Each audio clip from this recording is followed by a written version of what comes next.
everyone, I'm going to be going over how to work with rigid body physics in Blender. So just a reminder, rigid bodies are things that don't deform when different forces are acting on them. So if we're looking at our classroom, the desks, the chairs, the computers are all rigid. The floor is rigid, the wall's rigid. You press on it, it just stays how it is. That's in comparison or contrast with soft bodies that do deform when forces act on them. So like cushions, when you press into your skin, it actually shifts around. So soft bodies versus rigid bodies that don't automatically deform. All right, so I have a scene that's already set up. I'm just going to hide the original collection with the camera and the light. And then I have a collection full of these stacked boxes. I have a wrecking ball set up with a bunch of connected links using the torus shape as a starting point. Then I just have this last collection that has my ground and then a sphere that's going to be some kind of ball. So with my ball selected here, actually I'm just going to rename it because the more you name descriptively as you're going, the better off you are. I'm just going to turn on rigid body physics. And I'm at the start of the timeline, so I'm just going to play through and the ball just falls. So what's happening is the ball is being impacted by gravity, but there's nothing else that's part of the rigid body simulation. So all it can do right now is fall. I want to mention, if we come over to the scene settings over here, towards the bottom, there's this rigid body area and an area for gravity as well. So this is using Earth's default gravity, but you can always change the gravity itself over here. And at some point, we'll probably come back and adjust some of these settings. For now, I'm going to head back over to the Physics tab. And with my ground selected, I'm going to turn rigid body as well. Now, we actually have two types of rigid body. We have active rigid bodies and we have passive rigid bodies. Something that's part of the environment that's never going to be moved should be set to passive. So now, when I play through, my ball can actually interact with that surface.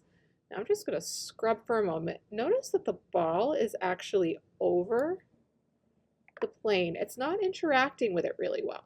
So we have what are called different collision shapes. Now, generally speaking, you want to choose the simplest collision shape. That will give you the effect that you're going for. When I'm working with a sphere, I'm probably going to choose a sphere. When I'm working with a cube, I'm probably going to choose box. Now, for something that's more complex, sometimes we'll use convex hull, and that just sort of wraps the collision shape around it. But you can see when the shape starts to get more complicated like this, it doesn't work so well. So if you have a more complicated shape, you're going to want to switch to the mesh option. Now, for this to actually update the playback, I need to go back to the very beginning of the timeline. Now when I play through, you can see it's actually rolling on the ground surface like I'm telling it to. Now, right now this ball is not bouncy at all. So with the ball selected, I could increase the bounciness, go back to the beginning, play through, and not super bouncy then either. So I actually need to enable bounciness on both the object that's going to bounce and the surface it's bouncing on. So the bounciness for here also needs to increase. Now when I play through, we can see the ball actually bouncing. Now there are certainly other settings. You can adjust the friction, you can adjust the margin sensitivity. It really depends on the behavior that you want. Now something that is interesting is that you can go back and forth between having this animated or not. So maybe at the start of my animation, maybe the ball is going to be starting over here. I'd insert a keyframe, and maybe I want it to, on frame 20, come out. And actually, let me fix this. So on frame 1, I'm going to say that this is animated and add a keyframe. And I'm going to head over to frame 20 and move this where I actually want it. To insert a keyframe, and that is still animated. Now, maybe the next frame over, maybe I want physics to take over. So I'm going to turn off that it's animated, add a keyframe. Now when I play through, the ball's moving up, then it's dropping because physics starts impacting it. All right, so that's rigid bodies at their most basic. Now, sometimes you might have something set up that's a little bit more complex, and that's where my wrecking ball and these cubes come into play. Now, I'm going to select all of my cubes and head over to the physics, turn on rigid body. I want to leave the type as active. I'm not going to animate them, so I'm going to leave this off. I'm going to change the shape to box so that it's the simplest shape that I can have. I don't want these to bounce, so I'm going to leave the rest of the settings to the default. And right now, this is only changing the active object, but I want to apply these exact rigid body settings to all of my cubes. So if I come over to the object menu, I can find rigid body about 3/4 down and copy from active. Now, when I go taking a look at the other cubes, they all have the exact same settings. So if I go back to the beginning and play through, the boxes were just a little bit raised in the air, so they fall into place, and that looks good. All right, so I'm going to do something similar with my wrecking ball up here. Now, I'm going to start just by selecting all of the torus, rigid body. Now, these again have a more complex shape, so if I leave this a convex hull, it's not going to work out super well. So actually, I'm going to copy from active again, so rigid body, copy from active. So let's see what happens if we leave this at convex hull. Everything breaks apart because the collision shapes aren't working right. So I'm going to set this to mesh. Because I've made a change, I want to make sure that I copy from active. And now when I play through, the entire chain is falling and it's sort of bouncing around, kind of a little crazy over there. Now, that sort of jiggliness is because of the margin sensitivity over here. So actually I'm going to put that all the way down to 0. And I'm going to just again, rigid body, copy from active. Now when I play through, it's a lot less jiggly than before. That's looking much more reasonable, the behavior. All right, now I don't actually want this to completely fall. So I'm going to grab the first link in the chain, and I have two options. I could set the type to passive so that it's rigid body, but it's not moving. And when I play through, that top link just falls down. Not super great there.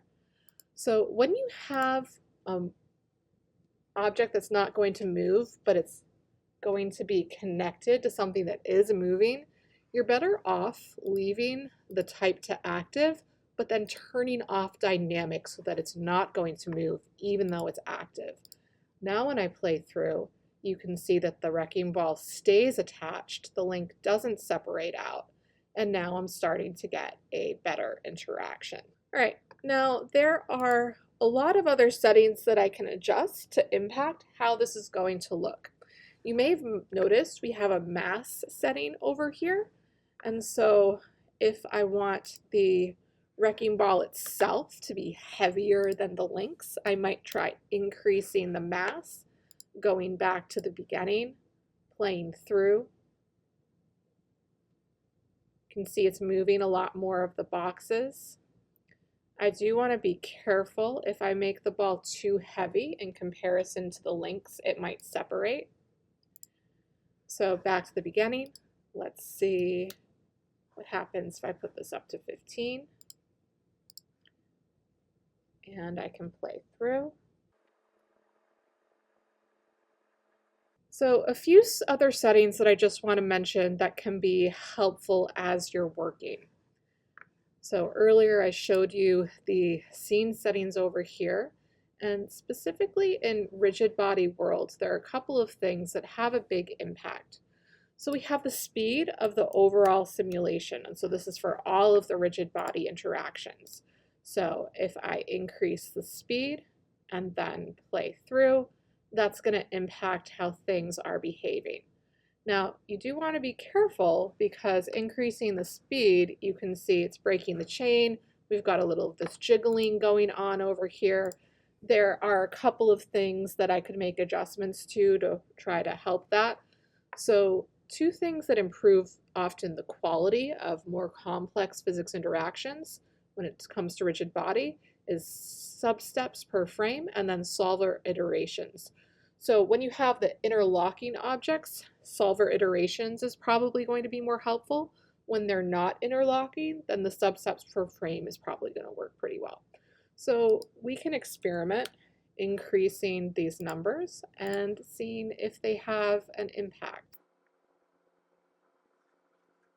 So you can see that increasing that number stopped the chain from breaking apart. So that's definitely something that was beneficial there. Now I'm just going to pause so that it doesn't continue calculating.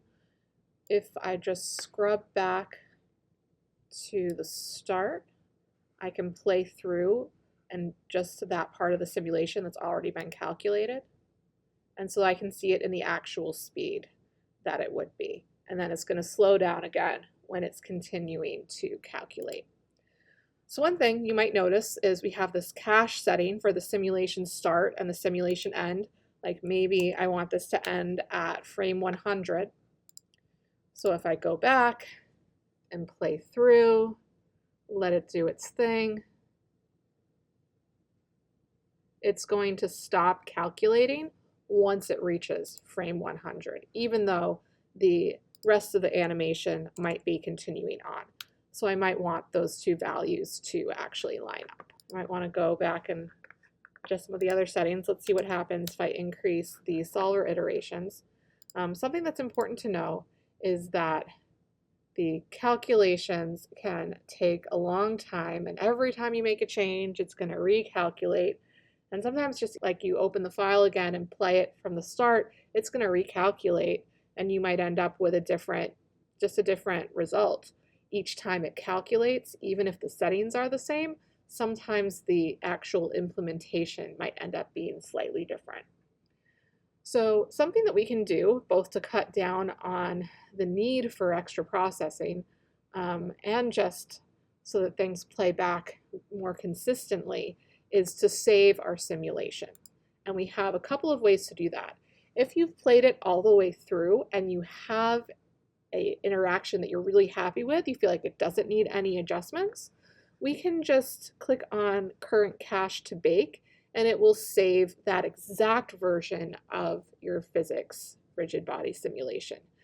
If you haven't played through or you don't have a specific cache that you really care about, you can just click on bake and it's going to start baking the rigid body simulation so that it's no longer going to need to keep calculating. Something you may have noticed is over here we also have this bake all dynamics option, and that allows you to bake all the physics at once. So if your rigid bodies are going to be interacting with other physics types that haven't been baked yet, and you're happy with how those are behaving, you might want just to bake all dynamics to make sure that everything is all set.